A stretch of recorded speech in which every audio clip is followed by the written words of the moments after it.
कौशल्या राजपूत, तुमने किए हैं जीवन में अच्छे अच्छे कर्म, इसलिए अब से जब तुम चाहो गायब हो सकती हो, जिसके लिए तुमको सिर्फ चुटकी बजानी होगी और चुटकी बजाते ही तुम गायब।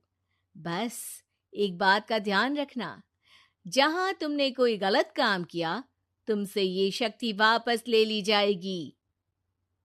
कौशल्या की नींद टूट जाती है। ये कैसा सपना था? गायब हो जाऊंगी मतलब? हे भगवान, कंबल ओढ़ के सो जाती हूँ, सपना कंबल के अंदर नहीं घुस पाएगा। कौशल्या डर के मारे कंबल ओढ़ के सो जाती है। सुबह कौशल्या मंदिर जाने लगती है। अरे बहू, जल्दी चल, भिखारियों को खाना भी तो खिलाना है। हाँ माँ जी, अभी आई। आज तो खीर और पूरी बने हैं, सब खुश हो जाएंगे। दोनों सास बहू कार से खाने का सामान लेकर मंदिर पहुंचते हैं और भगवान की आराधना के बाद मंदिर के बाहर बैठे भिखारियों को खाना खिलाने लगते हैं। दीदी, आप हर हफ्ते आते हो, इतना सारा करते हो हम लोगों के लिए। मैं आपके लिए रोज अलग से दुआ मांगता हूँ। ये तो फर्ज है हमारा। दीदी, थोड़ी पैसों की मदद हो जाती तो अच्छा होता। बड़े चौराहे पे मेरी बीवी भीख मांगती है, उसका इलाज करवाना है, 100-200 रुपए लग जाएंगे। कौशल्या उसी वक्त भिखारी को 500 का नोट दे देती है और दोनों सास बहू वहां से लौटने लगती हैं। तभी कौशल्या को कोई शंका होती है। अब बहू रुक, तो मैं अभी आई। कौशल्या वापस वहीं जाती है तो देखती है कि भिखारी वहां है ही नहीं। कौशल्या को रात का सपना याद आता है। वो चुटकी बजा के गायब हो जाती है और सीधे भिखारी के पास पहुंचती है, पर भिखारी को वो दिखाई नहीं देती। कौशल्या देखती है कि भिखारी उन पैसों से शराब खरीद रहा है और कौशल्या उसे वहीं एक चाटा मारती है। अरे कौन है बे? एक और चाटा पड़ता है। अरे कौन है? कौन है? हिम्मत है तो सामने आओ। भिखारी को झूठ बोलने पर तड़ातड़ चांटे पड़ते हैं। वो वहां से भाग खड़ा होता है। कौशल्या चुटकी बजा के वापस बहू के पास आ जाती है और मन ही मन सोचती है, ऐसे तो मैं कितने गलत काम रोक सकती हूँ, कितनी ताकतवर हूँ मैं, किसी को पता भी नहीं चलेगा। सासू माँ, आप क्या सोच रही हो? अब कुछ नहीं, कुछ भी तो नहीं। ठीक है, मुझे ना थोड़े पैसों की जरूरत थी। मेरे कजिन भाई है ना, उनकी तबीयत थोड़ी इधर उधर हो रही है। वो तो खुद से नहीं कहेंगे कि पैसे दे दो, पर बहन होने के नाते मेरा तो फर्ज बनता है ना कि भाई की मदद करूं। अरे हाँ हाँ, ले जाना पैसे। पैसे इसीलिए तो कमाते हैं कि जरूरत में काम आ सके। घर पहुंच के कौशल्या अपनी बहू को 10,000 रुपए दे देती है। कब जाएगी तू मायके? अम, कल शाम की ट्रेन है। दोनों काम में लग जाती हैं। तभी काम वाली दीदी वहां आती है। आज ना मैं आप लोगों के लिए पनीर बनाऊंगी। ठीक है, मंगवा लेती हूँ पनीर। पड़ोस की दुकान वाला पनीर दे जाता है और काम वाली बाई पनीर से रेसिपी बनाने लगती है। आज अपनी सुपर पावर काम वाली बाई पे ट्राई करती हूँ, देखूं तो सही किचन में करती क्या है ये। सास चुटकी बजा के गायब हो जाती है और किचन में पहुंचती है। बाई को खबर भी नहीं है कि कौशल्या भी किचन में ही है। आज तो मैं भी पनीर की सब्जी बनाऊंगी रात को अपने घर, और थोड़ा सा घी भी रख लेती हूँ। वैसे भी कौशल्या बुढ़िया खा खा के मोटी हो गई है। कौशल्या बाई की चोरी पकड़ लेती है और गुस्से में बाई की चोटी ऊपर उठा देती है। बाई को समझ भी नहीं आता कि उसकी चोटी खड़ी कैसे हो गई। वो डर के मारे चीख पड़ती है। बहू भागते हुए किचन में आती है। अरे क्या हुआ? ये तुम्हारी चोटी खड़ी कैसे है? करंट लग गया है क्या? पता नहीं, शायद किचन में ना भूत है। बाई वहां से भाग खड़ी होती है और कौशल्या चुटकी बजा के अपने कमरे में टीवी देखने लगती है। बहू वहां जाती है। माँ जी, किचन में ना भूत है, बाई भाग गई। अरे भागने देना, भूत का तो पता नहीं, किचन में चोर जरूर था और वो थी अपनी काम वाली। अच्छा हुआ चली गई। बहू को कुछ समझ नहीं आया। उसने किचन में जो देखा उसके सदमे में जो थी वो अभी तक। अगले दिन बहू अपने मायके के लिए निकल जाती है।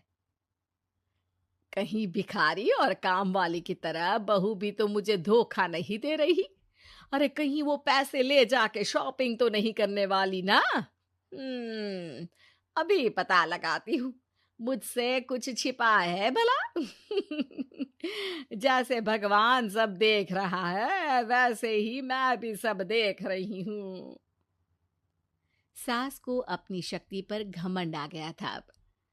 वो अब अच्छे काम करने की जगह अपनी शक्ति का इस्तेमाल खुद का शक मिटाने के लिए कर रही थी। वो चुटकी बजाती ही बहू के मायके चली जाती है। भैया, आपने बताया क्यों नहीं कि इतनी तबीयत खराब है? अरे तेरी सास बूढ़ी हो गई है, इतना भला काम करती है, उनकी मदद कौन करता है? यहाँ तो और भी लोग हैं ना। भैया, मेरे पास कुछ पैसे हैं, आप दूसरे डॉक्टर को दिखा दीजिए ना। अरे मुझे लगता है कि मेरा टाइम आ गया है, मुझे जाना होगा। कमरे में भाई की आत्मा को लेने यमदूत आ चुके थे। कौशल्या भले ही किसी को नहीं दिख रही थी, पर यमदूत ने उसे देख लिया। यही आत्मा है शायद, परछाई दिख रही है, पहले ही तैयार खड़ी है। अरे आप कौन हो? यमराज का नाम सुना है? हैं? आप यमराज हो क्या? नहीं, हम उनके यहाँ जॉब करते हैं, आत्मा उठा के ले जाते हैं डिलीवरी वाले। चलो अब तुम्हारा टाइम पूरा हो गया। अरे आप शायद ना वो बिस्तर पर पड़े आदमी की आत्मा को लेने आए हो। मैं तो बस यहाँ देखने आई थी कि मेरी बहू कहीं मुझसे पैसे लेकर शॉपिंग करने तो नहीं चली गई ना। मतलब तुम्हारे पास शक्ति है गायब होने वाली? हाँ, तुम ऐसे तुच्छ काम में उपयोग कर रही हो ऐसी दिव्य शक्ति का। अब तो तुमको ही लेके जाऊंगा। अरे नहीं नहीं, कल मुझे किटी पार्टी में भी तो जाना है। अब नरक में ही करना किटी पार्टी। नहीं नहीं नहीं। 3 बार नहीं क्यों बोल रही हो? टीवी सीरियल चल रहा है क्या एकता कपूर का? अरे प्लीज मुझे जाने दो। आप तो उस बीमार आदमी की आत्मा को लेने आए थे ना। गलत डिलीवरी करोगे तो यमराज डांटेगा ना। बात तो सही कर रही हो, पर हमको उस पे दया आ गई। अभी उसकी उम्र ही क्या है, पर कुछ तो लेके जाना पड़ेगा ना। एक काम करो, अपनी शक्ति दे दो, गायब होने वाली। हैं? अरे क्यों? तुम पृथ्वीलोक का भ्रष्टाचार रोक सकती थी, चोरी रोक सकती थी, अरे कोरोना रोक सकती थी, पर तुमने अपनी बहू की जासूसी करना शुरू कर दिया। अरे लेकिन किंतु परंतु। यमदूत सास की शक्ति लेके वापस चले जाते हैं।